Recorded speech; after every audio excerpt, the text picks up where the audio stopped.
So, what am I going to tell you today? I'm going to tell you about the biggest academic or professional crisis that I had in 2014, where I almost dropped from my program. So, just a little bit of background. When I was a kid, I've been drawing all my life. And whenever I would stop drawing, I would get some kind of phantom. I don't know, it's not pain exactly, but something missing here, right? So it would happen all the time. But then I guess I started academia and then I stopped drawing.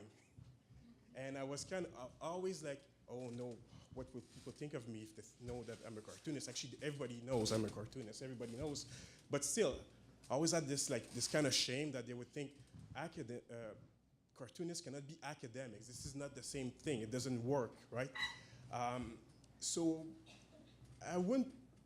I didn't put it very, I didn't express it too much. But then something happened in 2013.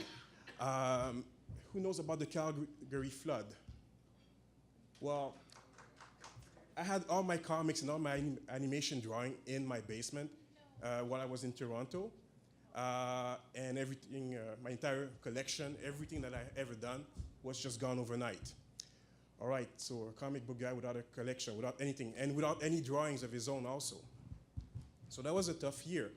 And in the middle of that year, following year, I was supposed to do what's called a comprehensive exam, or a quals, where they give you about 60 or 50 or 100 books to read, and you need to do an exam on this. A week before the exam, one of my committee member pulled out and said, I don't want to work with this guy. He should not be here.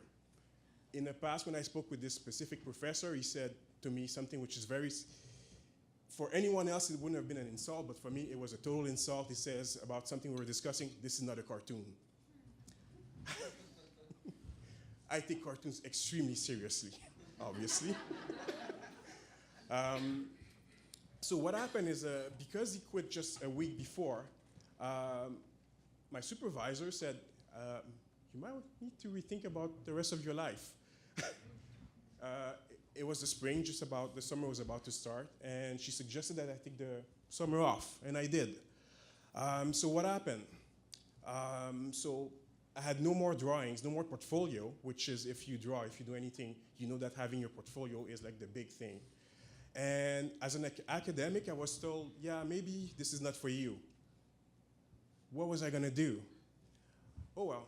So one day I just woke up and I decided I was gonna change topic, but I changed the topic completely. It was the right topic, even though whatever was described, usable security and human-computer interaction doesn't mean anything for most of you guys. It's pretty cool stuff. I just study how you guys use iPads and make sure it's safe. That's all I do. What happened is I woke up one morning and I said, I have an idea for a new comic and I know how to do it. I want to do a comic on Steve McQueen. So I know how to put projects together. I've been doing that all my life, and that was easier than academia, obviously. So I wrote this entire pitch to the McQueen estate, and I said, all right, here's my pitch. I want to get the license. I want to do a McQueen comic set in the 1970s or something. He's a race car driver, action something, noirish comic, and so on. Obviously, I had a plan B. I was like, yeah, they're probably going to refuse me or ask me for tons of money, which I don't have. So I said my plan B was called Johnny Bullet. I waited a week, and they never got back to me, obviously. And after a week, I was expecting no anyway. I just started working on Johnny Bullet, and suddenly, everything just fit together. My life was balanced again. Why? Because I was doing comics again. Like, I don't know why I stopped. I stopped for some reason. I guess because I thought that academia is not serious. I can't do comics at the same time. But the moment I started, everything made sense. My work, my research, everything just gelled together. And my time management, everything was just rolling like crazy. And so I released Johnny Bullet as a webcomic that you can all go read, obviously, comicbookbin/bullet.